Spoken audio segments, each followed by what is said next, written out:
এখন সম্প্রচারিত হবে রেডিও তেহরান থেকে আজকের সর্বশেষ বিশ্ব সংবাদ। সংবাদ শিরোনাম।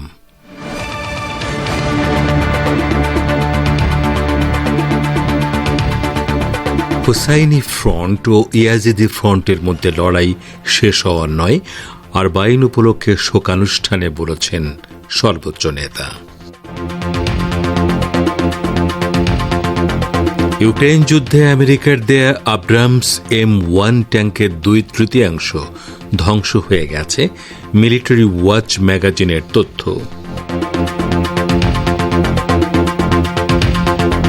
আওয়ামী লীগের প্রচার সম্পাদক আব্দুস সোবহান গোলা পাঠক বিডিআর হত্যাকাণ্ড নিয়ে হাসিনার বিরুদ্ধে আরও মামলা।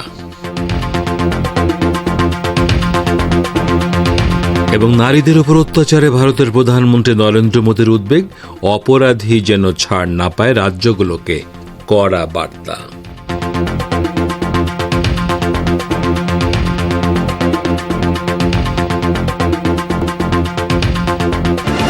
আসসালামু আলাইকুম। এতক্ষণ গুরুত্বপূর্ণ সংবাদ শিরোনাম শুনলেন। এবারে বিস্তারিত বিশ্ব সংবাদে আপনাদের স্বাগত জানাচ্ছি। আমি গাজী আব্দুর রশিদ। ইসলামী প্রজাতন্ত্র ইরানের সর্বোচ্চ নেতা আয়াতুল্লাহ হিলুজমা খামেনি বলেছেন, ইমাম হুসাইন আলাইহিস সালামের যুগের আগে থেকেই নিপীড়নের বিরুদ্ধে লড়াই চলছে এবং সে লড়াই বিভিন্ন যুগে বিভিন্ন রূপে অব্যাহত রয়েছে। শিয়া মাযহাবের তৃতীয় ইমাম এবং রাসূল সাল্লাল্লাহু আলাইহি ওয়াসাল্লামের প্রিয় নাতি হযরত ইমাম হুসাইন আলাইহিস সালামের শাহাদাত বার্ষিকী 40তম দিন আরবাইন উপলক্ষে আয়োজিত এক শোকানুষ্ঠানে সর্বোচ্চ নেতা একথা বলেছেন। তেহরানের শিক্ষার্থীরা আজ এই আরবাইন অনুষ্ঠানের আয়োজন করেন। আয়াতুল্লাহ খামেনি বলেন, জুলুমের বিরুদ্ধে লড়াই করা হুসাইনি ফ্রন্ট এবং অন্যায় ও নিপীড়নের পক্ষের ফ্রন্টের মধ্যে লড়াই চলছে। হুসাইনি ফ্রন্ট এবং ইয়াজিদি ফ্রন্টের মধ্যকার এই লড়াই শেষ হওয়ার নয়। সর্বোচ্চ নেতা আরও বলেন, ইমাম হুসাইন আলাইহিস সালামের যুগের আগে থেকে আজ পর্যন্ত এই দুটি ফ্রন্ট বিদ্যমান ছিল এবং তা অব্যাহত থাকবে। এই যুদ্ধের বিভিন্ন রূপ রয়েছে। তলোয়ার বর্ষার যুগে এর এক রূপ, আবার পরমাণু ও কৃত্রিম বুদ্ধিমত্তার যুগে এর আরেক রূপ আছে। এটি বিদ্যমান। ইসলামী প্রজাতন্ত্র ইরানের প্রেসিডেন্ট মাসুদ পেজেশকিয়ান অবরুদ্ধ গাজা উপত্যকায় ফিলিস্তিনিদের উপর ইহুদিবাদী ইসরায়েলের বর্বর আগ্রাসন ও গণহত্যার নিন্দা করে বলেছেন, মুসলমানরা ঐক্যবদ্ধ থাকলে দখলদার অবৈধ এই শক্তি এবং আমেরিকা এই অঞ্চলে কোনো অপরাধ করার সাহস পাবে না। ইসলামী প্রজাতন্ত্র ইরানের প্রতিষ্ঠাতা ইমাম খোমেনি রহমতুল্লাহ আলাইহের আদর্শের প্রতি নতুন মন্ত্রিসভার আনুগত্য প্রকাশের অনুষ্ঠানে গতকাল পেজেশকিয়ান এই মন্তব্য করেন।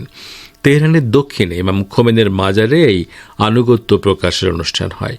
গাজায় ইসরায়েলি অপরাধ যজ্ঞের প্রতি ইঙ্গিত করে ইরানের প্রধান নির্বাহী বলেন, মুসলমানেরা ঐক্যবদ্ধ থাকলে ইসরায়েল কি এই অঞ্চলে জঘন্য অপরাধ করার সাহস পেত?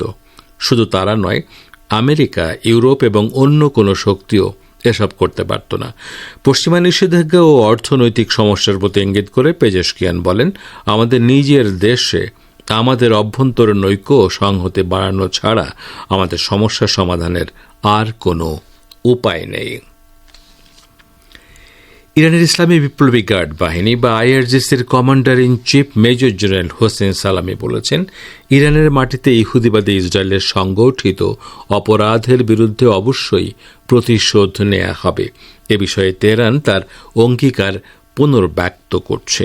গতকাল সন্ধ্যায় জেনারেল সালামি ইরাক সীমান্তবর্তী খুসরাভি ক্রসিং পয়েন্ট পরিদর্শনকালে একথা বলেন। গত 31 জুলাই তেহরানে হামাস নেতা ইসমাইল হানিয়ার উপর গুপ্ত হত্যা পরিচালনা করে। এ বিষয়ে ইরানের সম্ভাব্য প্রতিক্রিয়া সম্পর্কে সাংবাদিকদের প্রশ্নের জবাবে তিনি বলেন, আল্লাহ চাইলে আপনারা প্রতিশোধের বিষয়ে সুসংবাদ শুনতে পাবেন। খুসরাভি সীমান্ত ক্রসিং পরিদর্শনের সময় জেনারেল সালামিকে ঘিরে একদল মানুষ ইসরায়েলের মৃত্যু এবং শহীদ হানিয়ার রক্তের প্রতিশোধের দাবিতে স্লোগান দেন। এসব ব্যক্তি ইমাম হুসাইন আলাইহিস সালামের আরবাইন অনুষ্ঠানে যোগ দিতে ইরাকে যাচ্ছিলেন। ইউক্রেনকে আমেরিকা যেসব আব্রামস M1 ট্যাঙ্ক সরবরাহ করেছে তার 2/3 6 মাসের মধ্যেই ধ্বংস হয়ে গেছে। গত বৃহস্পতিবার মিলিটারি ওয়াচ ম্যাগাজিন এ তথ্য দিয়েছে।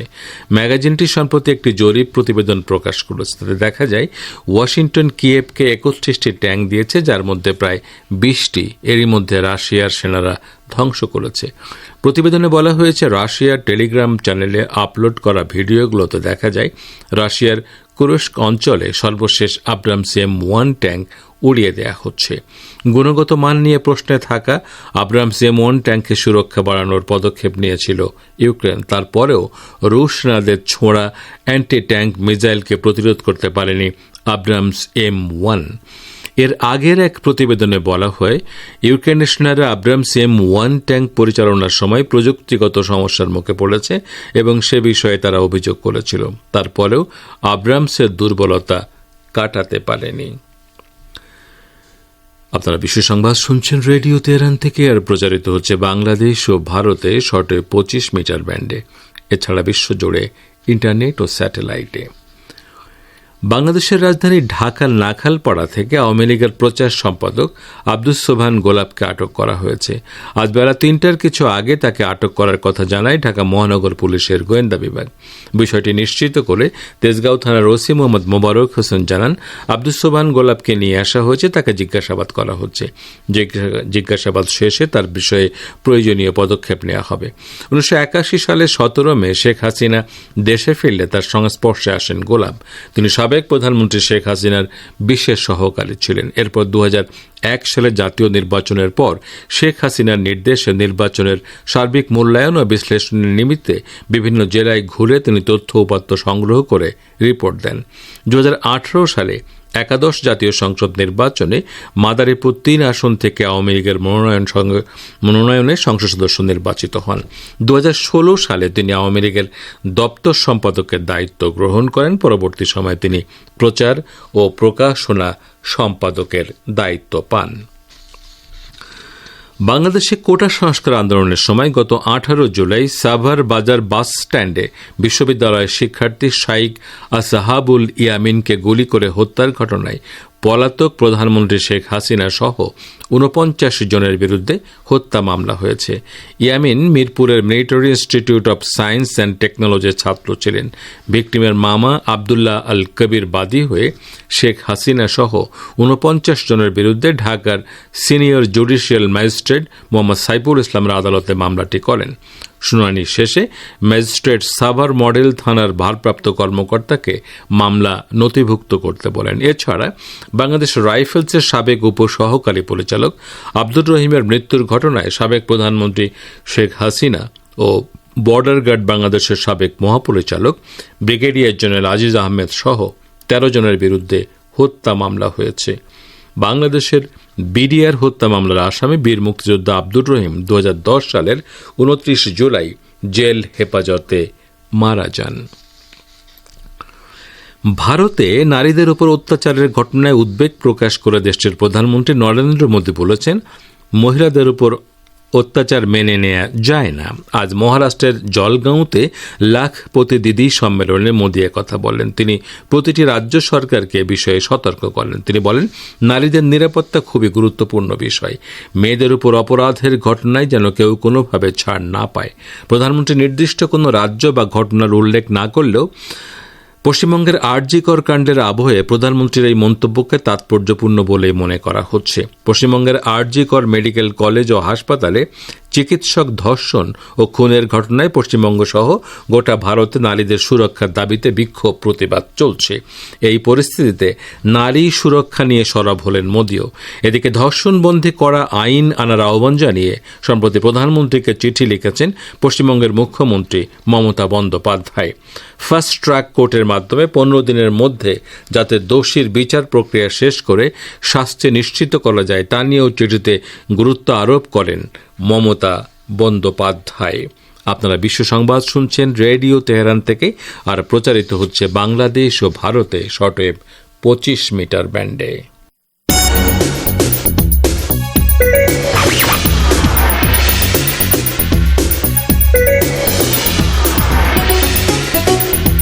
রেডিও তেহরান, খবরের সঙ্গে 24 ঘন্টা। ভিজিট করুন আমাদের ওয়েবসাইট parstoday.ir/dn।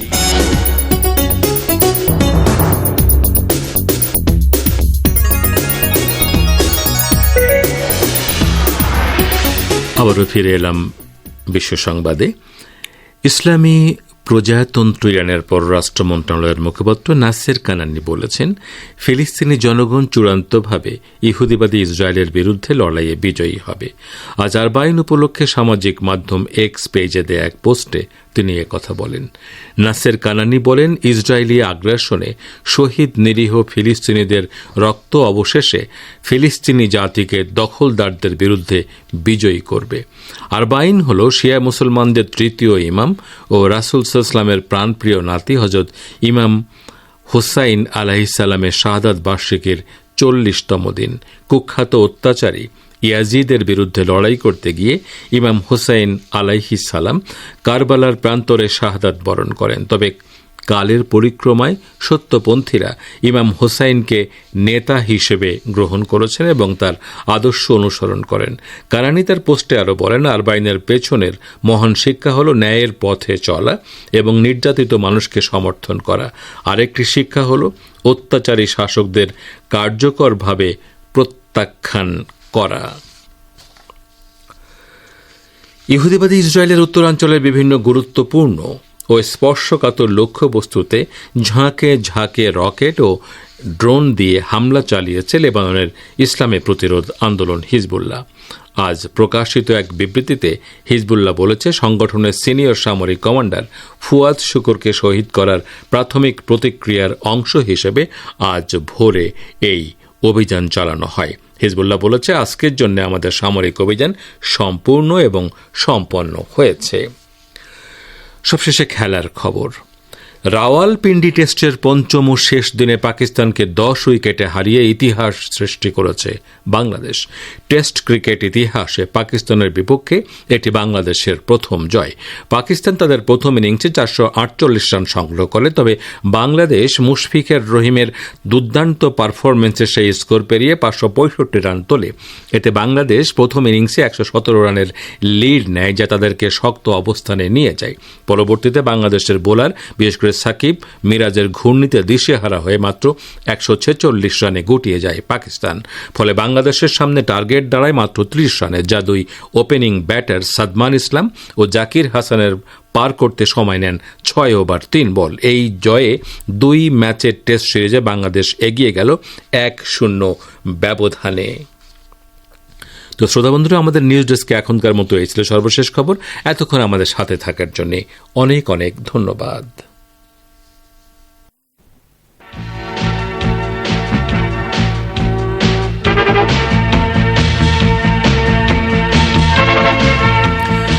বিশ্ব সংবাদ শুনলেন রেডিও তেহরান থেকে। শ্রোতা বন্ধুরা, এবারে আমন্ত্রণ জানাচ্ছি সংবাদ ভাষ্যের অনুষ্ঠান দৃষ্টিপাতে। মার্কিন কর্মকর্তাদের অভিযোগের পর ইরান বলেছে যে আমেরিকার প্রেসিডেন্ট নির্বাচনে হস্তক্ষেপ করার কোনো উদ্দেশ্য বা ইচ্ছা তেহরানের নেই, কারণ আমেরিকার নির্বাচনের বিষয়টি একান্তই সে দেশের অভ্যন্তরীণ বিষয়। মার্কিন অভিযোগের কারণ ইরানের প্রতিক্রিয়া নিয়ে এখন রয়েছে আমাদের ভাষ্যকারের একটি পর্যালোচনা। পড়ে শোনাচ্ছেন সহকর্মী রেজওয়ান হোসেন। মার্কিন কর্মকর্তাদের অভিযোগ সত্ত্বেও ইসলামী প্রজাতন্ত্র ইরান বারবার বলেছে যে আমেরিকার প্রেসিডেন্ট নির্বাচনে হস্তক্ষেপ করার কোনো উদ্দেশ্য বা ইচ্ছা তেহরানের নেই, কারণ আমেরিকার নির্বাচনের বিষয়টি একান্তই সেদেশের অভ্যন্তরীণ বিষয়। ইরানের বিরুদ্ধে এক বিবৃতিতে ট্রাম্পের নির্বাচনী প্রচারণা কেন্দ্রের মুখপাত্র দাবি করেছেন যে ইরানের সাথে যুক্ত হ্যাকাররা জুনে মার্কিন প্রেসিডেন্ট নির্বাচনের প্রতিযোগিতায় একজন উচ্চপদস্থ কর্মকর্তার অ্যাকাউন্টে অনুপ্রবেশের চেষ্টা করেছিল। পার্স টুডের মতে, ইরানি সংবাদপত্র কুদস লিখেছে, স্টিভেন চং কোনো প্রমাণ না দিয়ে ইরানের বিরুদ্ধে এই অভিযোগ তুলেছেন। এই অভিযোগের পর মার্কিন ফেডারেল ব্যুরো অফ ইনভেস্টিগেশন বা এফবিআই জানিয়েছে তারা ডোনাল্ড ট্রাম্পের প্রচারণা কেন্দ্রের উত্থাপিত অভিযোগ তদন্ত করে দেখবে। ইরানি সংবাদপত্র কুদস লিখেছে, জাতিসংঘে ইরানের প্রতিনিধি সাবেক মার্কিন প্রেসিডেন্ট ডোনাল্ড ট্রাম্পের নির্বাচনী কর্মকর্তার সাইট হ্যাকিংয়ে তেহরানের ভূমিকা সম্পর্কে উত্থাপিত দাবি প্রত্যাখ্যান করেছেন। তিনি জোর দিয়ে বলেছেন যে ইরান সরকারের যুক্তরাষ্ট্রের প্রেসিডেন্ট নির্বাচনে হস্তক্ষেপ করার কোনো উদ্দেশ্য বা ইচ্ছা নেই। ট্রাম্পের প্রচারণা কেন্দ্র হ্যাক এবং তথ্য চুরি করার অভিযোগ উত্থাপনের আগে মার্কিন গোয়েন্দা কর্মকর্তারা ইরানের বিরুদ্ধে ট্রাম্পকে হত্যা প্রচেষ্টার পাশাপাশি আসন্ন প্রেসিডেন্ট নির্বাচনে ব্যাঘাত সৃষ্টি এবং ট্রাম্পের নির্বাচনী প্রচারণায় তেহরানের হস্তক্ষেপের জন্য অভিযোগ তুলেছিলেন। ইরানের দৈনিক কুদস এর সাথে এক সাক্ষাৎকারে ইরানের আমেরিকা বিষয়ক বিশেষজ্ঞ আমির আলী আবুল ফাত ইরানের বিরুদ্ধে ডোনাল্ড ট্রাম্পের নির্বাচনী কর্মকর্তার ওয়েবসাইটে হ্যাক করে নথিপত্র হাতিয়ে নেওয়ার অভিযোগের ব্যাপারে বলেছেন যে আমেরিকায় আসন্ন প্রেসিডেন্ট নির্বাচনকে সামনে রেখে ইরানের বিরুদ্ধে হ্যাকিং এর অভিযোগ তুলে ডোনাল্ড ট্রাম্প আসলে এটাকে নির্বাচনে জেতার কৌশল হিসেবে কাজে লাগানোর চেষ্টা করছেন। ট্রাম্প মার্কিন সমাজকে এমন দিকে ধাবিত করার চেষ্টা করছেন যাতে বিশ্ব অঙ্গনে নিজের ক্ষতিগ্রস্ত ভাবমূর্তি উজ্জ্বল করা যায় এবং সেই সাথে দেশটির নিরাপত্তা বিভাগগুলোর যোগ্যতা ও দক্ষতাকে প্রশ্নের সম্মুখীন করা যায়। একই সাথে সরকার পরিচালনায় ডেমোক্রেট দলের ব্যর্থতাও যাতে প্রমাণ করা যায়। ইরানের আমেরিকা বিষয়ক বিশেষজ্ঞ আমির আলী আবুল ফাত আরো বলেছেন, 2016 সালে অনুষ্ঠিত নির্বাচনে জেতার জন্য রাশিয়ার হস্তক্ষেপের বিষয়ে ট্রাম্প যে কৌশল ব্যবহার করেছিলেন সেই একই কৌশল ব্যবহার করে তিনি এখন ইরান, চীন ও রাশিয়ার বিরুদ্ধে নানান রকম অভিযোগ তুলে নির্বাচনে বেশি ভোট পাওয়ার চেষ্টা করছেন। ইরানের এই বিশেষজ্ঞ জোর দিয়ে বলেছেন, বিশ্বে সাইবার স্পেসে ইরানের একটি অনস্বীকার্য শক্তি ও প্রভাব রয়েছে এবং মার্কিন নিরাপত্তা সংস্থাগুলোর ঘোষণা অনুসারে ইরান আন্তর্জাতিক অঙ্গনে সাইবার শক্তিগুলোর মধ্যে একটি হিসেবে বিবেচিত। এদিকে ইরানের মিডিয়া ও আন্তর্জাতিক বিশেষজ্ঞ মোহাম্মদ লাসানি দৈনিক কুদসের সাথে এক সাক্ষাৎকারে বলেছেন, তিনি মনে করেন যে পশ্চিম এশীয় অঞ্চলে ইরানের ভূমিকা, বিশেষ করে গাজার জনগণ ও ফিলিস্তিন সহ এই অঞ্চলের প্রতিরোধ সংগঠনগুলোর প্রতি সমর্থনের বিষয়টিকে ইস্যু করে ডেমোক্রেট ও রিপাবলিকান দলের প্রার্থীরা নির্বাচনে জয়ী হওয়ার চেষ্টা করছে। বিশেষ করে ইরানকে ইস্যু বানিয়ে ট্রাম্প ব্যাপক নির্বাচনী ফায়দা তোলার চেষ্টা করছে।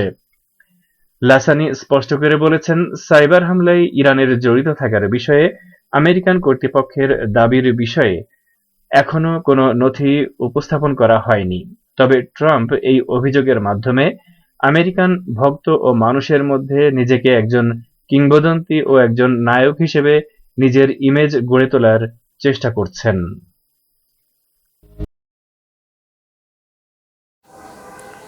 এতক্ষণ যারা আমাদের সংবাদটি শুনলেন সবাইকে অসংখ্য ধন্যবাদ। আমাদের নিয়মিত ভিউয়ার যারা আছেন তাদের 82% ভিউয়ার্স এখনও আমাদের চ্যানেলটি সাবস্ক্রাইব করেননি। সো যারা আমাদের চ্যানেলটি এখনও সাবস্ক্রাইব করেননি দয়া করে সাবস্ক্রাইব করে দিন এবং নিয়মিত আমাদের পাশে থাকবেন আশা করি। ধন্যবাদ সবাইকে।